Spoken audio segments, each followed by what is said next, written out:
On June 5, 1956, Elvis Presley was backstage during rehearsals for the Milton Berle Show with actress Deborah Paget. At that moment, Elvis was still a rising figure in music, preparing for televised exposure that would change his career.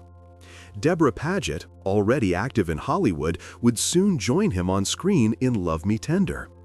That rehearsal scene captures a young artist testing his stage presence, full of nervous energy but curiosity. It's a glimpse into a turning point, when a country singer began morphing into a national phenomenon. On February 25, 1971, Elvis Presley was photographed with country music star Dottie West at the Landmark Hotel. By then, Elvis had been a Hollywood and music legend for more than a decade, while Dottie was rising in country circles. Their meeting represented a blending of genres, rock and country, and how Elvis's influence reached across musical boundaries. The image shows not two rivals, but artists from different worlds, sharing a moment under one spotlight, hinting at the diversity in Elvis's later years. On October 20, 1955, rockabilly pioneer Bill Haley posed with young Elvis Presley in a photo taken by Tommy Edwards. At that time, Haley had already scored hits like Rock Around the Clock, and Elvis was still forging his own identity. This meetup showcases early camaraderie among rock's innovators, showing how new voices built on the work of those who came before. It's a snapshot of mutual respect during a moment when rock and roll was still forming its shape. In 1968, Nancy Sinatra co-starred with Elvis Presley in the film Speedway. Before filming began, Nancy picked Elvis up at the airport when he returned from his Army service. She later recalled, "I was like every girl my age, head over heels in love." This anecdote reflects not only production logistics, but also the emotional pull Elvis had on young fans and artists. Their collaboration reveals how his screen persona and real life mingled, fueling both fandom and film.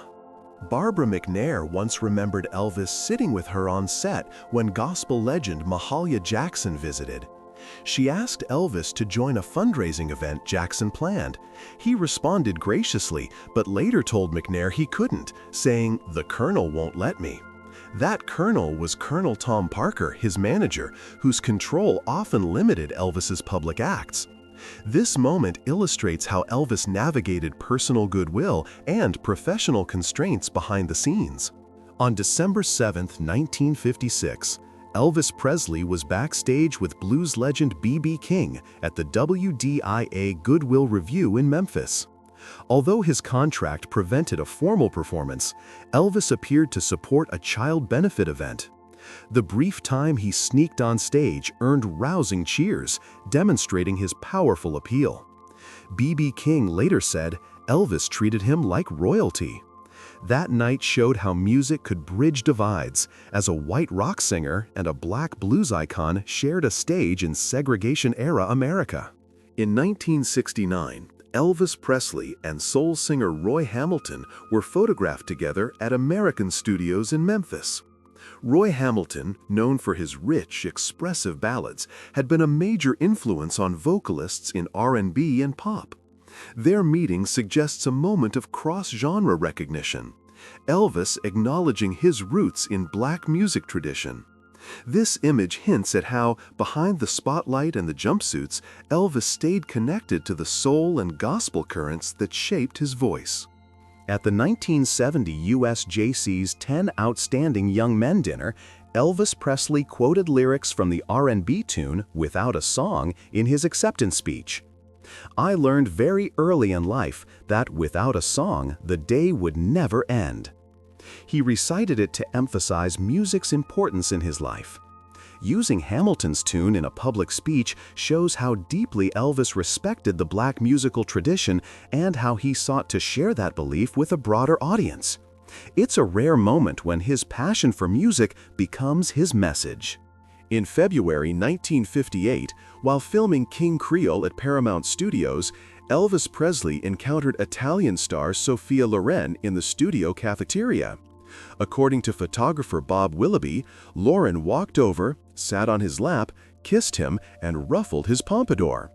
The spontaneous scene reveals how his celebrity magnetism crossed boundaries of nationality and film fame. For a brief moment, a Hollywood legend and a musical icon collided in candid charm. During the filming of Roustabout in 1964, actress Raquel Welch recalled her first meeting with Elvis Presley changed her understanding of appeal. She said, "When Elvis came around, I suddenly understood what sex is all about." In that period, Elvis's presence and performance style redefined what it meant to be a pop star. For a young Welch, who had admired him in concerts earlier, the experience became a formative moment, both personally and artistically. On June 28, 1957, Elvis Presley appeared at Russwood Park in Memphis for a benefit supporting St. Jude's Hospital. That day he did not sing, but his presence alone drew huge attention. Standing beside him were comic Lou Costello and actress Jane Russell, both lending their star power to the charitable event.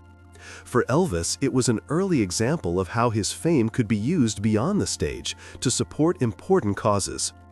This gathering of music, comedy, and Hollywood glamour reflected the cultural energy of the 1950s, when celebrity appearances carried as much impact as performances.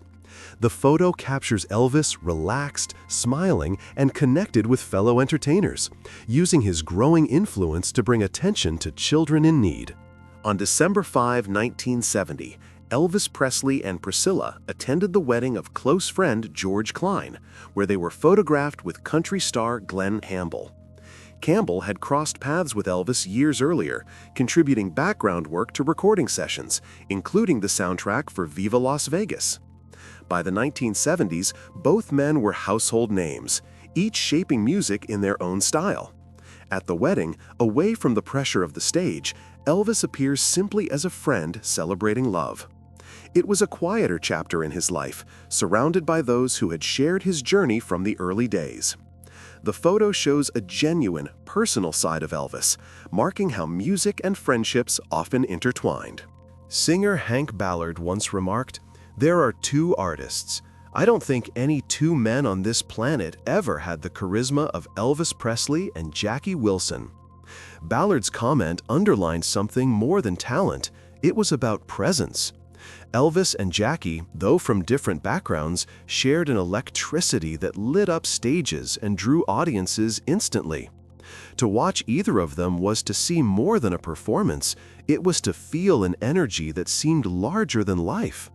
Ballard's reflection shows how contemporaries recognized a rare quality, that special spark that turns a singer into a legend. When Elvis Presley and Jackie Wilson were seen together, it was more than just two entertainers meeting. Jackie, often called Mr. Excitement, had a stage energy that rivaled Elvis's own. Both men shaped the way performance and charisma could command attention, breaking traditional molds in music. Their connection highlighted the way rhythm and blues and rock and roll influenced one another. Elvis admired Jackie's vocal power, while Jackie recognized Elvis's universal reach. A simple image of the two side by side represents how music in the 1950s and 1960s wasn't built by one man, but by a community of artists driving culture forward. On June 28, 1957, Elvis Presley was at Russwood Park in Memphis for a charity event benefiting St. Jude's Hospital. Although he didn't perform, Elvis stood alongside comedian Lou Costello and actress Jane Russell, lending his star appeal to the cause. The gathering represented how entertainers could use their fame for more than shows, joining forces to bring attention to important efforts. For Elvis, this appearance was about being present for his community. Captured in a rare, candid moment, he appears not as the performer on stage, but as a young man surrounded by other stars, already aware of the weight his presence carried in American culture. On October 23, 1958, Elvis Presley was photographed with Bill Haley, often called the father of rock and roll. At that time, Elvis had just begun his military service in Germany, while Haley's career was already established through groundbreaking hits like Rock Around the Clock. Their meeting symbolized two eras intersecting: the man who opened doors for rock and the young star who was now pushing it to new heights. This image reflects continuity in music history, showing respect between generations of performers shaping a sound that would become global. On October 20, 1955, Elvis Presley met again with Bill Haley, still in the early stages of his career. Haley was already famous, while Elvis was only beginning to make national headlines. The photo shows a mix of humility and ambition, one star at his peak, the other on his way up. For Elvis, this connection with Haley underscored how quickly rock and roll was evolving. Within just a few years, the student would surpass the teacher, but this moment remains a testimony to the shared roots of the genre and the camaraderie among its pioneers. Brooke Benton, born in 1931, became a beloved American singer and songwriter who bridged rhythm and blues, pop, and gospel. In the late 1950s and early 1960s, he recorded classics like It's Just a Matter of Time and Endlessly, songs that captured heartfelt emotion with smooth delivery. Beyond singing, Benton also wrote hits for other performers, showcasing his versatility. In 1970, he returned to the spotlight with Rainy Night in Georgia, proving his voice remained timeless. Over his career, Benton placed more than 50 songs on the Billboard charts, leaving behind a catalog that influenced future generations and cemented his reputation as a true craftsman of melody. Elvis Presley was photographed with Stephanie Spruill, a talented singer and percussionist who went on to work with some of the biggest names in music. Spruill's career would span decades, performing with artists from Diana Ross to Michael Jackson. This early image of her with Elvis represents the many connections he made with musicians across genres, often inspiring younger performers. For Stephanie, the association with Elvis showed how broad his influence was, reaching not only audiences but fellow artists. Their meeting is a reminder of how Elvis remained a central figure in shaping musical networks during his era. In May of 1955, Elvis Presley was interviewed by Mae Bourne Axton, a Jacksonville schoolteacher who had also worked in music promotion. Axton would later co-write the song Heartbreak Hotel, which became Elvis's first #1 hit. During those early touring days, Elvis's popularity was already growing fast, especially among young women. At a show on May 13, he playfully joked with fans in the audience, saying, "Girls, I'll see you backstage." This remark reflected both his charm and his growing connection with the crowd. Meeting Mae Bourne Axton marked the start of a collaboration that would soon change his career forever. In the early 1960s, Glenn Campbell worked as a background musician for many artists while building his career.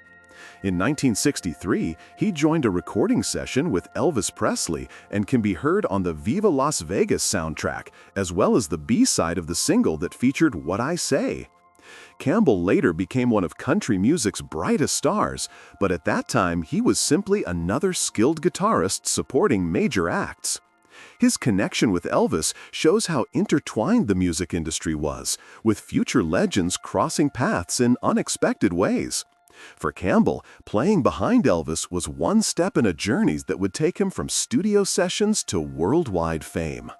During a state visit in the 1960s, the King and Queen of Thailand met Elvis Presley in Hollywood. The royal couple, King Bhumibol Adulyadej and Queen Sirikit, were already admired internationally, and Elvis was America's most famous entertainer.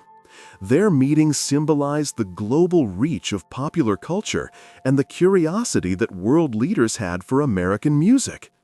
Elvis greeted them with warmth, and photographs show mutual respect between royalty and a rock and roll star. This event illustrates how Elvis's influence extended far beyond the stage, making him an international figure who attracted attention even from heads of state. On December 4, 1956, during the famous $1 Million Quartet session at Sun Studio, Elvis Presley spoke highly of Jackie Wilson.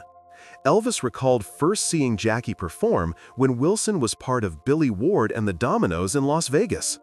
That performance left a strong impression on him, and he remembered it with admiration. Elvis described Jackie's voice and stage presence in glowing terms, showing how deeply he respected his fellow performer. This early recognition highlights how artists often drew inspiration from one another. For Elvis, Jackie represented the kind of raw energy and vocal skill that pushed music to new levels. Elvis Presley was photographed with choreographer and director Charles O'Curran, who worked extensively in Hollywood musicals. O'Curran was known for creating dance numbers that blended style and storytelling, and his work appeared in numerous films of the 1950s and 1960s. Elvis, who valued the visual side of performance as much as the music, admired people who could translate rhythm into movement. Their collaboration reflects how film required more than songs. It needed staging, choreography, and imagination to bring energy to the screen. The meeting of Elvis and O'Curran shows the teamwork behind iconic performances that shaped cinema history. In 1968, country singer Jeannie C. Riley skyrocketed to fame with her single Harper Valley PTA. That year, she was photographed with Elvis Presley, connecting two stars from very different genres.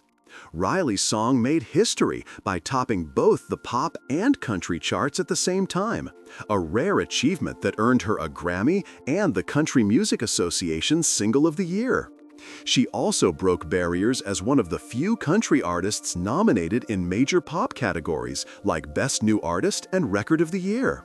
Meeting Elvis at that peak moment symbolized her arrival as a household name alongside America's biggest entertainer. On July 26, 1960, Elvis Presley was photographed with Bobby Darin at the Sahara Hotel in Las Vegas. At that time, Darin was enjoying major success with hits like Mac the Knife, while Elvis was returning to the spotlight after his Army service. Their meeting in Las Vegas represented the blending of two entertainment worlds, the smooth pop style of Darin and the rock and roll power of Elvis. Both men were redefining popular music, and their paths crossing in a glamorous Vegas hotel captured the energy of a city that thrived on star power and spectacle. In 1958, Elvis Presley was seen on the set of King Creole with Kitty Dolan. King Creole was one of Elvis's most respected films, directed by Michael Curtiz, known for Casablanca. Kitty Dolan appeared alongside Elvis in promotional scenes, highlighting the crossover between Hollywood stars and rising performers. The film showcased Elvis in a more dramatic role, moving beyond simple musical numbers. His work with actresses like Dolan helped broaden his screen image, showing audiences he could act as well as sing. This moment on set captures Elvis during one of his strongest performances in cinema. While filming Change of Habit in 1969, Elvis Presley shared laughs with co-star Mary Tyler Moore and director William A. Graham between takes. Mary Tyler Moore was already a celebrated television star, and working alongside Elvis brought together two household names. The behind-the-scenes image shows them joking and relaxed, far from the serious roles they played on camera. For Elvis, the project was one of his final films, while for Moore, it was part of her transition into more diverse roles. This candid exchange reflects the human side of movie sets, where stars found time to enjoy each other's company away from the spotlight. In 1959, while stationed in France during his Army service, Elvis Presley was photographed with American-born jazz and soul singer Nancy Holloway in Paris. Holloway had built a strong career in Europe, admired for her rich voice and glamorous style. The encounter with Elvis connected two worlds, a U.S. soldier temporarily living abroad and a performer who had made France her home. The photo illustrates how Elvis remained a magnet for musicians wherever he went, even far from the U.S. stage. Their meeting in Paris highlights how his charm and curiosity traveled with him, leaving impressions worldwide. On August 29, 1969, Elvis Presley was photographed with Joe Esposito, Frank Sinatra, and Fred Astaire. The image captures a remarkable gathering of talent. Elvis, the king of rock and roll, Sinatra, the voice of traditional pop, and Astaire, the master of dance. Taken in Las Vegas during Elvis's celebrated return to live performances, it symbolized a passing of the torch between generations of entertainers. For Elvis, sharing space with legends he had once admired showed how firmly he had joined their ranks. The meeting stands as a powerful snapshot of American entertainment history. In the 1960s, Elvis Presley and Anne Margaret formed one of Hollywood's most memorable screen pairings. They co-starred in Viva Las Vegas in 1964, a film celebrated for its high energy and undeniable chemistry between the two leads.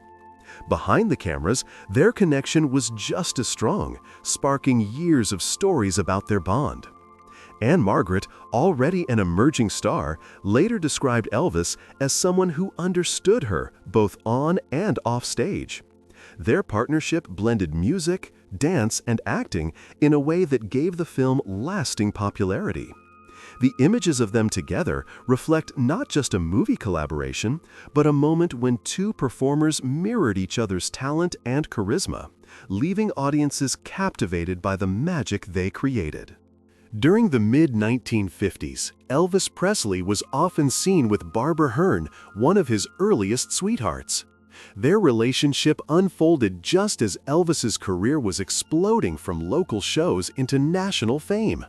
Barbara was by his side at concerts, appearances, and family gatherings, offering him a sense of normal life as the world began to recognize his name.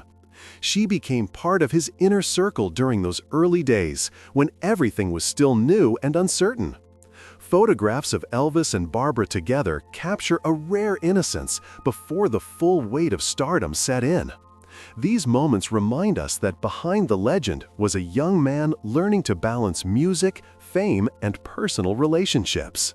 On July 4, 1956, at his home on Audubon Drive in Memphis, Elvis Presley was photographed by Alfred Wertheimer in an intimate moment with Barbara Hearn. Fresh from a shower and still bare-chested, Elvis played her an acetate disc of songs from his recent New York recording session. The photo captures a private side of the rising star, not in front of thousands of fans, but in a living room, eager to share new music with someone close to him. Wertheimer's images from that day became iconic, showing Elvis as both ordinary and extraordinary, a young man at home, yet already carrying the energy of a cultural revolution in his voice. Elvis Presley worked closely with pianist Dudley Brooks during many of his recording sessions at radio recorders in Hollywood. Brooks, a skilled session musician, contributed piano arrangements that gave depth and texture to Elvis's songs throughout the 1950s and 1960s. He became a trusted collaborator, shaping the sound of tracks that blended rock, gospel, and rhythm and blues. Elvis often thrived when surrounded by talented musicians who could adapt to his creative energy, and Brooks was one of those steady presences. Their partnership demonstrates how much behind-the-scenes work went into creating the music that fans heard. It wasn't just Elvis's voice, it was also the artistry of those who played with him. In 1957, Joan Adams earned the title of Miss Nevada and went on to become second runner-up at the Miss USA pageant. Just weeks later, she appeared on national television in the George Burns and Gracie Allen Show. Soon after, Joan was photographed with Elvis Presley, at a time when both beauty queens and musicians symbolized glamour and rising American culture. Elvis was already turning into an international phenomenon, while Joan was enjoying her own moment in the spotlight. Their meeting reflects how show business often brought together stars from very different stages and industries. It was a snapshot of two young talents representing the optimism and style of the late 1950s. In the late 1950s, Elvis Presley began a relationship with Anita Wood, a singer, actress, and television personality. Their romance lasted several years, during which Anita often accompanied Elvis to public events and private gatherings. She pursued her own entertainment career while navigating life beside one of the most famous men in the world. Anita later recalled the challenges and excitement of being close to Elvis during his rise to superstardom. Photographs of the two together show a couple balancing affection and the demands of show business. Their relationship is remembered as one of the most significant in Elvis's personal life before his marriage to Priscilla. On the set of Blue Hawaii in 1961, Elvis Presley received golf tips from South African champion Gary Player. Producer Hal Wallace even scheduled a screen test for the golfer later that year, showing how Hollywood and sports sometimes overlapped. At the time, Player was preparing to travel to Texas for the Colonial Tournament, but he took the opportunity to share a few lessons with Elvis between filming. The moment captured Elvis trying his hand at golf, a sport far from the concert stage but reflective of his curiosity. It's a light-hearted glimpse of Elvis enjoying a break in filming, guided by one of the world's greatest golfers. Elvis Presley was frequently seen at Lansky Brothers clothing store in Memphis, where he developed a lasting friendship with Bernard Lansky. Bernard, often called the clothier to the king, helped Elvis shape his style from the very beginning. Bold shirts, flashy jackets, and sharp tailoring became part of Elvis's signature look, much of it chosen with Bernard's guidance. Their relationship went beyond business. Bernard supported the young singer when he was still just a local talent. Over the years, Elvis remained loyal to the store, crediting Lansky for helping define the image that became as iconic as his music. In 1969, Elvis Presley met Hawaiian entertainer Don Ho in Las Vegas, where both were performing. Don Ho was already famous for his relaxed island style and songs like Tiny Bubbles, while Elvis had just returned to live performances with his legendary Vegas run. The photograph of the two together represents a meeting of performers who, though from different backgrounds, shared the ability to captivate audiences night after night. For Elvis, the return to live concerts that year revitalized his career. For Don Ho, appearing with Elvis in photos reinforced his status as a cultural ambassador of Hawaiian music and charm. In January 1962, after Johnny Ray's opening night performance at the Dunes Hotel in Las Vegas, Elvis Presley met the singer backstage. Ray had been a major star of the early 1950s, known for his dramatic style and emotional delivery. By the 1960s, Elvis was carrying the torch of popular music into a new era, but he never forgot those who influenced him. Their backstage meeting captured mutual respect between two performers who knew the weight of fame. For Elvis, acknowledging artists like Ray was a way of recognizing the foundation that helped pave the road he now walked as the new face of entertainment. In the 1950s, Elvis Presley was photographed with Teddy and Doyle Wilburn, known as the Wilburn Brothers. At that time, the duo had already established themselves as popular country performers with a radio show and a reputation for close harmonies. Elvis, still early in his rise, found camaraderie among country musicians who admired his blend of gospel, country, and rhythm and blues. The meeting of Elvis with the Wilburns represented the merging of traditions, the old guard of country with the bold new sound of rock and roll. This snapshot reflects the respect and connections Elvis maintained across genres, proving that music is rarely about competition, but about influence and shared creativity among artists of the same era. During his early years on the road, Elvis Presley was often photographed with fellow musicians like Gordon Terry and Ray Price. Gordon Terry was a skilled fiddler who worked with several major country artists, while Ray Price became one of the most respected voices in country music. Their meeting with Elvis highlighted how closely the Nashville and Memphis music worlds overlapped during the 1950s. Elvis drew from country roots as much as blues and gospel, and his friendships with artists like Price and Terry reminded people of those influences. This moment shows a young Elvis, not yet isolated by fame, but still part of a larger circle of performers shaping the future of American music.